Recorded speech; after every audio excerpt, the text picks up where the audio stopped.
6절에서 8절까지입니다. 민수기 9장 6절에서 8절까지 말씀. 찾았으면 아멘.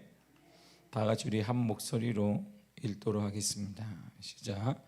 그때 사람의 시체로 말미암아 부정하게 되어서 유월절을 지킬 수 없는 사람들이 있었는데 그들이 그날에 모세와 아론 앞에 이르러 그에게 이르되 우리가 사람의 시체로 말미암아 부정하게 되었거니와 우리를 금지하여 이스라엘 자손과 함께 정한 기일에 여호와께 헌물을 드리지 못하게 하심은 어찌함이니이까. 모세가 그들에게 이르되 기다리라. 여호와께서 너희에게 대하여 어떻게 명령하시는지 내가 들으리라. 아멘. 기도하겠습니다. 하나님 감사드립니다. 귀한 아들을 향한 믿음의 고백이 있습니다. 주께 돌아와 주님께 쓰임받는 주의 거룩한 보좌 주변에서는 놀라운 은혜의 아들이 되기를 원합니다. 가정도 가문도 축복이 돼서 믿음으로 주께 쓰게 하시며 영광 돌리는 귀한 삶 되게 하여 주옵소서. 오늘도 주의 말씀을 통해 우리가 씁니다.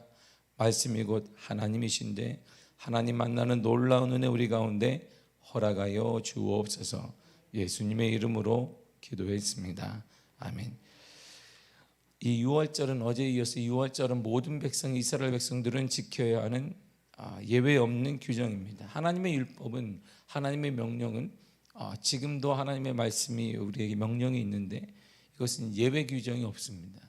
예수를 따라가는 사람, 예수를 믿는 모든 사람들은 동일하게 하나님의 명령을 지켜야 하고 하나님의 말씀에 따라 살아가야 합니다. 이것은 그 명령대로 살아가는 사람을 그리스도인이라고 말하고, 그렇지 않고 자신의 감정과 환경대로 살아가는 사람을 난 그리스도인이라고 말하게 되는 것입니다.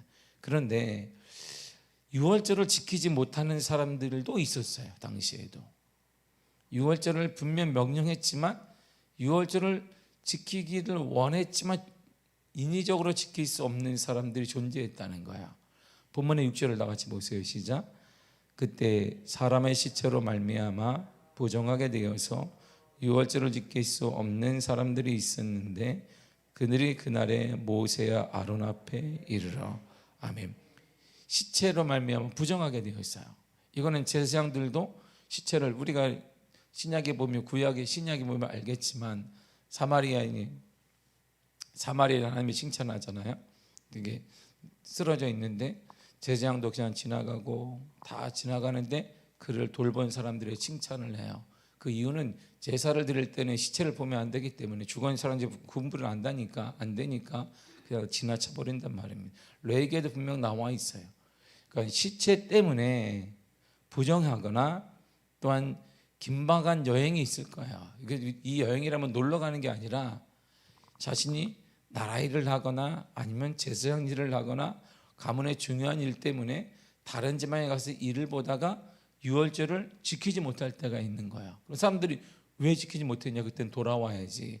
그렇게 할 수는 있지만 그럼에도 불구하고 어쩔 수 없이 생존의 위기나 긴박한 문제 때문에, 또한 레위기에서 보면 시체 때문에, 시체를 보거나 만지거나 시체를 가까이 했기 때문에 이 예법에 참여할 수 없는 자들이 존재한 거예요. 이들은 어떻게 할까요? 모세에게, 아론에게 묻습니다. 그럼 이들은 어떻게 할까요? 그러면 하나님이 저주하고 이들을 징벌한다고 했는데 그들도 저주를 받는 건가요? 이렇게 물었어요. 이들의 물음에 대한 모세의 대답은 그럼 당연히 안 되지, 저주받아야지, 이렇게 말한 게 아니에요. 모세의 대답을 잘 보세요. 8절을 다 같이 읽겠습니다. 시작. 모세가 그들에게 이르되 기다리라. 여호와께서 너희에게 대하여 어떻게 명령하시는지 내가 들으리라. 아멘. 뭐라고 했어요? 기다려라 있어요.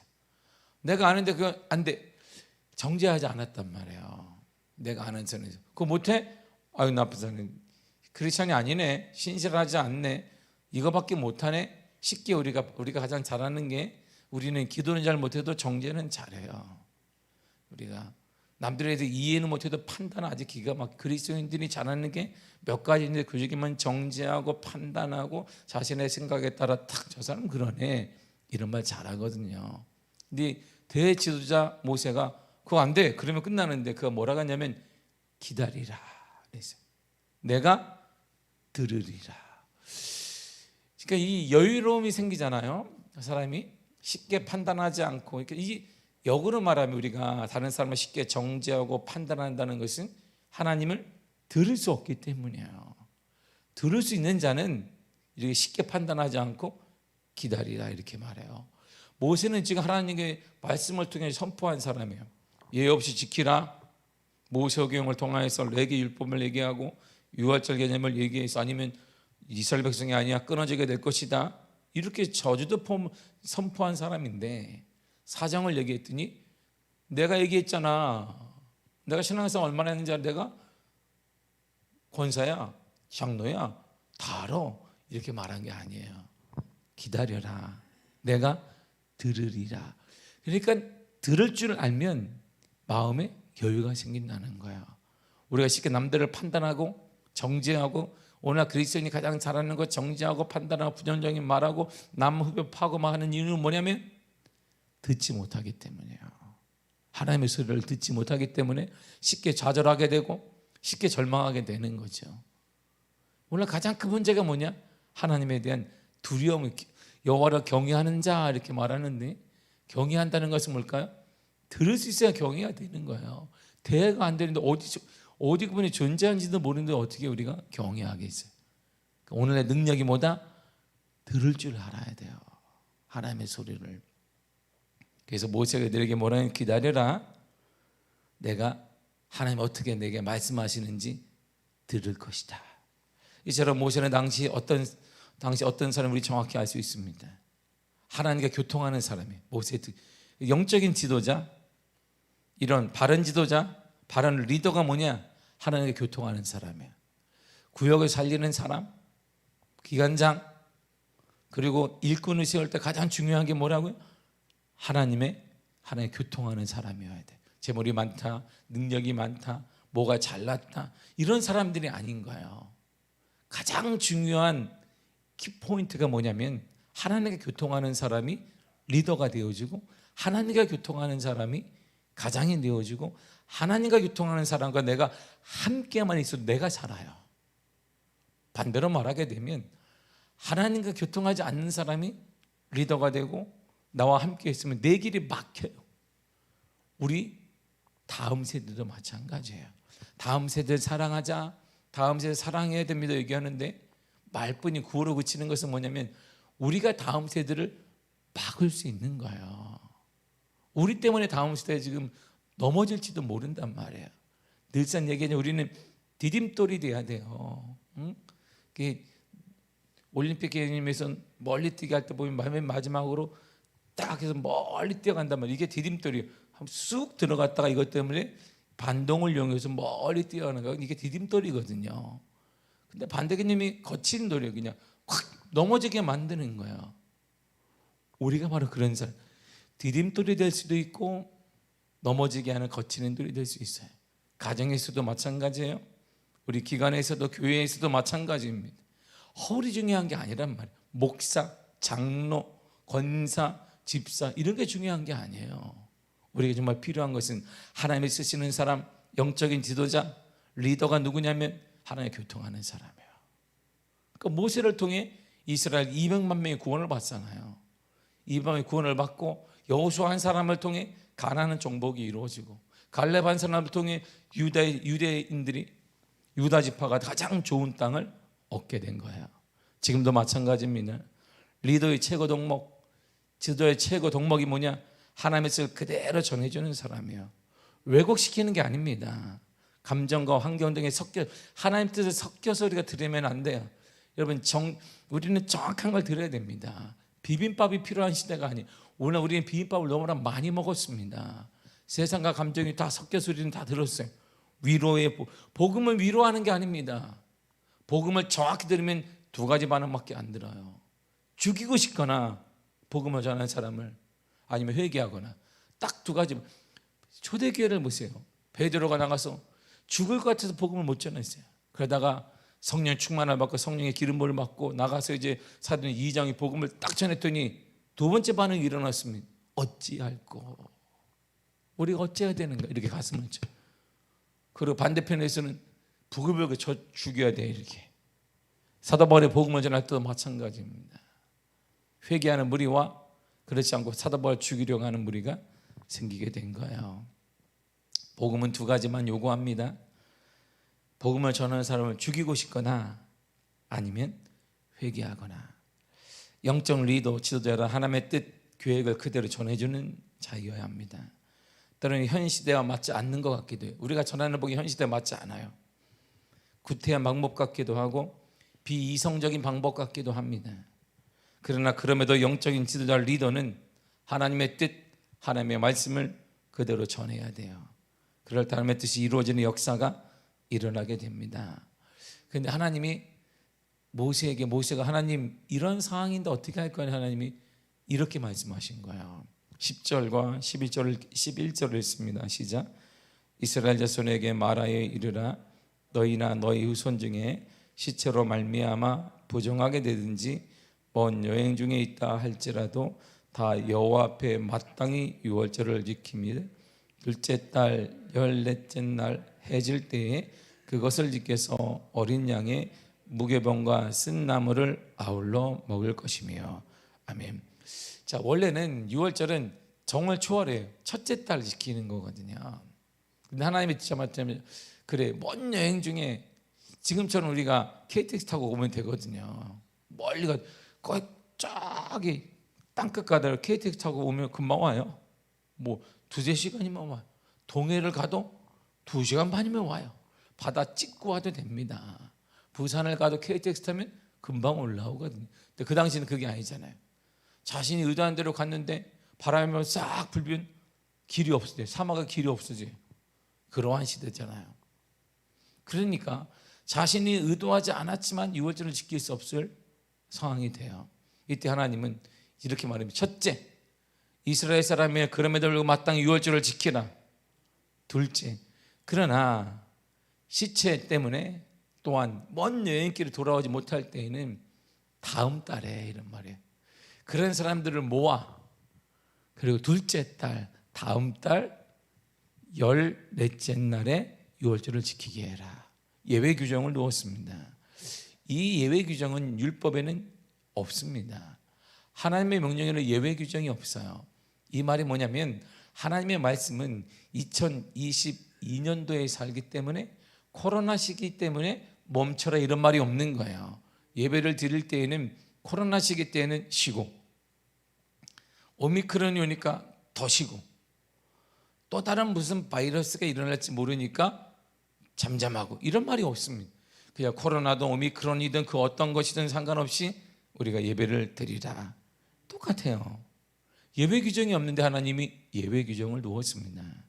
다른 율법 조항은 예외가 없는 절대 명령입니다. 이 부분은 유월절은 특별히 이스라엘 사람이라면 의무적으로 지켜야 될 특별한 이유입니다. 하나님의 명령인데, 그러나 특별한 이유, 여행이나 시체로 인해 부정하게 되어지면 지키지 못할 경우에는 그러한 사람들을 구제하라, 이렇게 말한 거예요. 구제해라. 유월절은 이스라엘 백성들에게 대단히 큰 의미입니다. 출애굽, 애굽에서 하나님이 너를 구속했다, 구원했다는 뜻이 바로 유월절이에요. 그래서 유월절 어린 양의 피로, 유월 찬양이 있는 것처럼 유월절, 바로 그것은 애굽 땅에서 구원한 하나님의 은혜예요. 지금도 유월절의 은혜가 필요한 것은 뭐냐면 우리가 이 땅을 살아가는 하나님의 은혜와 구원과 구속이 필요하기 때문이죠. 더 나아가 한 나라에서 새로운 시작을 의미해요. 자, 유월절을 통해 이제 이스라엘 공동체 200만 명의 나라가 시작이 된 거예요. 따라서 이 의식에 참여하지 못하는 것은 언약 공동체, 약속 공동체의 제외됨을 의미합니다. 그러므로 하나님께서 이러한 자들에 대한 구제책을 특별히 따로 제정해 주신 거야. 유월절 한 달 후에 유월절을 지키지 못한 사람, 시체로 인해 부정하게 되거나 또한 여행 때문에 지키지 못하는 자들만 따로 모아서 유월절을 지키라는 거야. 너희가 이스라엘 사람이니까 유월절을 지키라. 그러나 특별한 이유도 없으면서 유월절을 지키지 않을 때에는 그러한 사람들에게는 준엄한 심판이 있습니다. 본문의 13절을 다 같이 읽겠습니다. 시작. 그러나 사람이 정결하기도 하고 여행지기도 있지 아니하면서 유월절을 지키지 아니하는 자는 그 백성 중에서 끊어지리니 이런 사람은 그 정한 기일에 여호와께 헌물을 드리지 아니하였은즉 그의 죄를 담당할지며. 아멘. 보세요. 특별한 이유도 없이 시제 때문에 부정하지도 않고 여행도 아닌데 그러면 시작. 이런 사람은 백성 중에서 끊어지게 되리라. 이렇게 아주 대단한 말이잖아요. 죽는다. 가문이 끊어지게 내는 거야. 이렇게 얘기하신 거야. 모든 사람은 지켜야 돼. 이런 말이거든요. 이처럼 하나님께서는 패역한 자들에게는 예외 없이 하나님의 책임을 반드시 물으셨습니다. 그러나 우리를 향한 하나님의 사랑, 하나님은 사랑과 배려를 항상 놔두세요. 하나님의 사랑과 배려가 항상 우리에게는 있어요. 마태복음 26장 41절에 이런 말이 있습니다. 시작. 시험에 들지 않게 깨어 기도하라. 마음은 원활이되 육신이 약하도다 하시고. 마음에는 드리고 싶은데, 내가 유월절을 지키고 싶은데, 내가 정결의식 때문에 정말 하나님께 유월절을 드리고 싶은데 내가 당시에 멀리 3,000년 넘게 멀리 그전 시대에 여행을 갔다가 이 환경 때문에 돌아오지 못하는 그 사람에게는 너희도 육신이 약하니까 그런 거야, 걱정하지 말아라, 예외 규정을 두었어요. 하나님의 긍휼과 은혜를 우리에게 베푸십니다. 준엄하신 하나님. 그러나 그 외면은 반대편에 인간을 사랑한 하나님의 은혜가 본문에 보여지는 거야. 예외 없이 드려야 돼. 드리지 않으면 끊어지는 거야.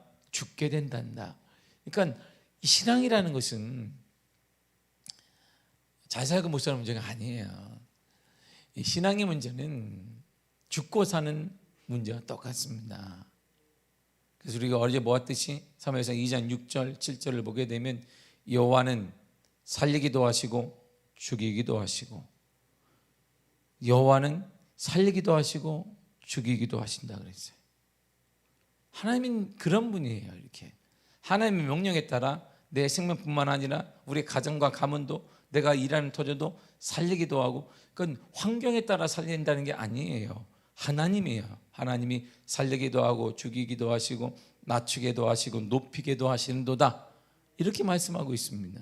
여호와는 코로나가 그 누구가 권력자가 대통령이 무엇이 만들어주는 게 아니라 여호와는 살리기도 하시고 죽이기도 하시고 낮추기도 하시고 높이기도 하시는도다. 우리에게 말씀하셨습니다. 이게 하나님이 그런 주어가 뭐예요? 여호와. 코로나가 아니란 말이에요. 오늘 많은 사람들이 코로나이기 때문에 무엇 때문에 아니란 말입니다. 하나님이 살리는 거. 우리를 하나님은 교회 복은 누구에게? 여호와에게 있는 것이고, 우리 자녀들의 미래는 시대에 있는 게 아니라 여호와께 있는 것입니다. 여호와 하나님께. 그걸 계속 강조하시 하나님이 준엄하신 하나님. 그러나 인간을 끊임없이 사랑하시 하나님 볼 수 있습니다. 하나님은 말씀에 대해 철저히 따르고 순종할 것을 엄히 명령하셨습니다. 로마서 11장 22절입니다. 시작. 그러므로 하나님의 인자하심과 준엄하심을 보라. 넘어지는 자들에게는 준엄하심이 있으니 너희가 만일 하나님의 인자하심에 머물러 있으면 그 인자가 너희에게 있으리라. 그렇지 않으면 너도 찍히는 바 되리라. 아멘. 하나님의 무엇을 보라? 인자하심을 보라. 그리고 또 한편은 뭐예요? 준엄하심이 두 얼굴이 다 있다는 거예요. 그래서 하나님은 코로나가 아니란다. 코로나 시대에도 지켜야 돼. 예배를 사수해도 지켜야 돼. 기도해야 돼. 그렇지만 그러고 싶지만 몸이 아프거나 그러고 싶지만 상황이 그래요. 그런 사람이 하나님이 예배 규정을 딱 둔 거예요. 예배 규정을 두었습니다. 그러나 내가 널 그럼에도 사랑한다. 이렇게 말씀하신 것입니다. 인간의 연약함을 아시는 하나님께서는 인간을 긍휼히 여기시고 배려해 주시고 사랑하십니다. 예수님이 12제자 중에 아마 사랑을 가장 많이 받는 사람을 뽑는다면 우리가 흔히 그냥 베드로 하니까 아마 그럴 거예요. 베드로는 수많은 고백을 했습니다. 주님 다 버렸죠. 나는 버리지 않습니다. 그 말을 했어요.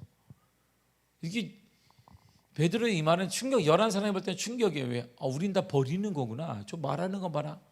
이야, 참 입이 있다고 저렇게 말하나? 주님께 몰래 가서, 주님, 제가 주님을 사랑합니다 그러면 되는데, 주님, 다 버릴지라도 나는 버리지 않습니다. 이 말은 뭐예요? 얘들은 버려요. 주님, 11사람 나는 버리지 않습니다. 그러면 나머지 베드로 빼 11사람은 아니 우리는 뭐냐? 베드로 너 고백 하나 때문에 나는 나쁜 사람 됐니? 이런 말이거든요. 근데 가장 먼저 버린 사람이 베드로예요. 베드로. 그렇게 사랑을 고백하고 주님을 잡아갈 때 말구에게를 칼로 팍 쪄서 그냥 누가 우리 주님을 잡아가는데, 그리고 주님이 마태복음 16장에 내가 곧 대제사장과 서기관과 바리새인들에게 죽임을 당한다 그러니까 주님을 꾸짖어요. 주님, 무슨 말이 그런 말 하시냐고. 그런 말 하면 안 된다고 주님을 꾸짖습니다. 이게 베드로예요. 사랑하기 때문이지. 내가 지켜줄게요 주님, 이런 말이에요. 그러니까 내가 못 지켜주니까 잡아가니까 그냥 귀도 잘라버려, 칼 꺼내서. 왜? 주님 못 잡아간다는 거죠. 그러나 막상 주님이 법정에 쓰고 그리고 심판을 받을 때 꼬마아이가 와서 같은 동료 아니에요? 제자 아니에요? 그랬더니 이 꼬마아이한테 3번을 부인해요. 모른다. 그리고 원어에서는 욕을 해요. 저 사람 몰라, 이렇게 손가락을 딱 하면 저 사람 몰라 나. 그래서 얼마나 많이 무너졌겠어요, 마음이. 그리고 아마 대단히 베드로의 후회는 보통이 아니에요. 왜? 내가 이렇게 말했는데, 다 버려도 나는 버리지 않겠다고 말했는데, 하나님, 주님께. 그리고 내가 주님이 잡아가는 사람의 귀를 자르면서 내가 주님을 보호해 준다고 말했던 사람인데, 주님을 꾸짖으면서 이건 아니라고 했던 사람이 난데, 돌이켜보니까 너무 부끄러운 거야. 죄스러운 거야. 그런데 이런 약하고 배신자와 같은 베드로를 향해 주님이 부활한 후에 나타나셨잖아요. 그리고 그 베드로를 향해 주님이 이렇게 말씀하셨습니다. 요한복음 21장 15절입니다. 시작. 그들이 조밥 먹은 후에 예수께서 시몬 베드로에게 이르시되, 요한의 아들 시몬아, 내가 이 사람들보다 나를 더 사랑하느냐 하시니, 이르되 주님, 그러하나이다. 내가 주님을 사랑하는 줄 주님께서 아시나이다. 이르시되 내 어린 양을 먹이라 하시고. 아멘. 이 장면은 아마 그때 일을 주님도 기억하셨을 거예요. 베드로가 그랬잖아요. 주님, 다 버려도 나는 버리지 않아요. 내 신앙은요 절대 버리지 않습니다. 코로나가 아무리 나는 주님을 사랑합니다 그랬어요. 근데 주님도 그 고백을 들었고 베드로도 그 고백을 기억해요. 근데 주님이 가서, 그랬냐? 너 나한테 그랬잖아. 근데 뭐? 아이고, 야 꼬마 앞에서 모른다고 이렇게 말하지 않으셨어요. 주님이. 베드로는 여전히 다른 사람보다 나를 더 사랑하니 이렇게 물으신 거예요. 베드로의 연약함을 아세요. 인간의 두려움을 하나님은 아세요. 그러니까 하나님이 왜 두려워해? 내가 있는데 이렇게 말하지 않으시고, 베드로야 여전히 다른 사람보다 나를 더 사랑하냐? 이렇게 물으신 거예요. 그러니까 베드로가 주님, 그러합니다 그랬어요. 진실이에요 이게 베드로의. 근데 이런 진실을 만드는데 두려운 거예요. 물질이 두렵고 환경이 두렵고 많은 게 두려운 거. 우리가 사랑하지 않는 게 아니에요. 우리가 주님을 사랑합니다. 그런데 우리는 두려움이 그 반면에 또 있어요. 주님께 생명도 드리고 물질 다 드리고 싶은데 반면에 그럼 나는 어떻게 살지? 두려움도 있는 거야. 그걸 주님은 믿음 없는 나쁜 거지 이렇게 말하지 않는, 다 아신단 말이에요. 연약함을. 그래서 물어보는 거예요. 이 사람보다 여전히 나를 사랑하니? 그러니까 네, 주님이 아십니다. 그래, 주님이 내 양을 먹이라. 그걸 3번이나 물어봐요. 완전수 3번 물어봅니다. 하나님은 이처럼 그럼에도 사랑하십니다. 그럼에도 기회를 주시고 그럼에도 세워주십니다. 이게 우리를 향한 주님의 사랑이에요. 지금 우리 예수 그리스도는 여러분을 그럼에도 사랑하시고 그럼에도 기회를 주시고 그럼에도 세워 주실 것입니다. 우리는 그 사랑을 믿고 기도하는 거야. 우리가 끊임없이 주님처럼 변함없이 예수님을 사랑한다면 얼마나 좋겠어요. 근데 우리는 그러지 않잖아요. 그걸 주님은 아세요. 마음을 원의로 돼 그렇게 다 살고 싶지. 육신이 약한 거 안다. 그것 때문에 두려워하는 걸 알고 물질 때문에 환경 때문에 두려워하는 거 안다. 왜 그랬냐 정죄하는 것이 아니라 그럼에도 내가 너를 사랑한다. 그럼에도 나는 너에게 다시 기회를 줄 것이다. 그럼에도 나는 내가 너를 세워줄 것이다 그랬어요. 그 사랑을 여러분 받으시기를 바랍니다. 그 사랑을 받아 일어나시기를 바랍니다. 그 사랑으로 기도하고 그 사랑으로 힘있게 주님 앞에 나가시기를 바랍니다. 주님은 그거 원하시는 거예요. 왜요? 그분이 나의 아버지가 되시기 때문이에요. 아버지. 마지막으로 마치는데 제가 미국에서 살면서 여기까지 오면서 우리 세 딸에게 생일만 되면 받는 게 있습니다. 맨날 편지만 써요. 그래서 그만하자. 그만 써라. 아니라는 거야. 소설을 쓰듯이 써가지고 아침에 일어나면 생일 그거 아빠는 그거 안 좋아하는데 습관적으로 쓰는 거 빽빽하게 써. 그럼 제가 그걸 안 버리고 모아두면 작년 거하고 내용이 비슷하다 야. 애들이 그렇지 않다는 거야. 아빠를 빽빽하게 써요. 나이가 먹어도 지금도 쓰려고 그래. 쓰지 마라. 응? 아빠는 이거 좋아한다. 봉투 너희들이 모아온 거 좋아한다. 아빠도 좋아한다. 목사님이 좋으니까. 알았다고 하면서 여전히 사랑하고 뭐하고 그게 늘상 제가 하는 그거 10몇 년 동안 니들이 있었어 아빠한테. 응? 언니가 다 써먹고 막내 너까지 있으면 이게 또 내용이 똑같아. 가만 써라. 내가 농담을 하면 걱정하지 마 아빠. 내가 만 원도 같이 주고 2만 원도 같이 넣어서 항상 줘요. 매번마다 이 아이들이 줘요. 그번에 여러분 똑같잖아요. 야 편지 종이 쪼가리 주냐? 이런 사람 없습니다. 말은 그렇게 하지만 읽을 때 감동이 와요. 왜 감동이 올까요? 아버지니까 그런 거예요.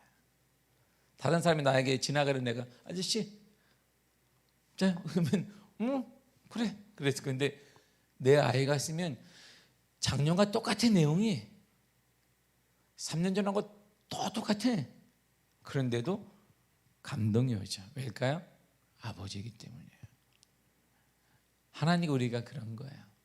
실수하고 넘어지고 우리가 하는 게 별거 없어요. 근데 하늘에 계신 내 아버지는 나로 인하여서 기뻐하시는 거야. 그냥. 그래서 하나님은 그럼에도 여전히 나를 사랑하세요. 그럼에도 여전히 우리에게 기회를 주십니다. 여전히 우리를 세워주시고 여전히 여러분의 기도를 듣고 하나님 응답해 주실 거야. 그러므로 내가 이런데 그런 생각할 필요가 없어요. 우리 아이들이 그러던가요?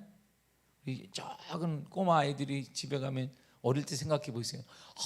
내가 엄마한테 이렇게 그거는 컸을 때 하는 얘기예요. 우리는 어린아이예요. 하나님 앞에는. 내가 실수해도 아버지니까 얘기하는 거예요. 이렇게 아버지니까 얘기하는 것이죠. 실수하더라도 그 아버지는 듣습니다. 왜일까요? 내 아버지이기 때문이에요. 내 아버지. 그래서 나이가 들어도 가끔 지금도 늘상 아버지가 저는 생각이 나요. 아버지 사진이 항상 제가 갖고 다녀요. 야, 아버지, 나도 아버지 있었는데 내가 우리 아이들은 나도 아빠 있었다. 아빠 나도 그냥 실수했다. 그랬다 얘기했다 아빠한테 다 해줬다. 그러면서 내가 우리 아이들을 위해서 이렇게 해주고 있나 고민하게 되죠. 왜요? 아버지니까 되는 것이. 우리 하나님은 하늘에 계신 내 아버지가 되십니다. 여러분의 아버지가 되십니다. 그 아버지 앞에 그냥 구하세요. 입을 열어 구하시면 여호와는 살리기도 하시고 죽이기도 하시고 낮추기도 하시고 높이기도 하시는도다. 그래서 하나님이 그렇게 만들어 주실 거예요. 그런 은혜가 여러분 삶에 넘쳐나기를 바라고 오늘도 그 마음으로 그냥 입을 여세요. 주님이 응답하여 주십니다. 그분이 나의 아버지가 되시기 때문이에요. 기도하겠습니다. 하나님 감사드립니다. 우리의 하늘의 아버지가 되신 하나님 참으로 감사드립니다. 여호와는 나의 목자시니 내게 부족함이 없습니다.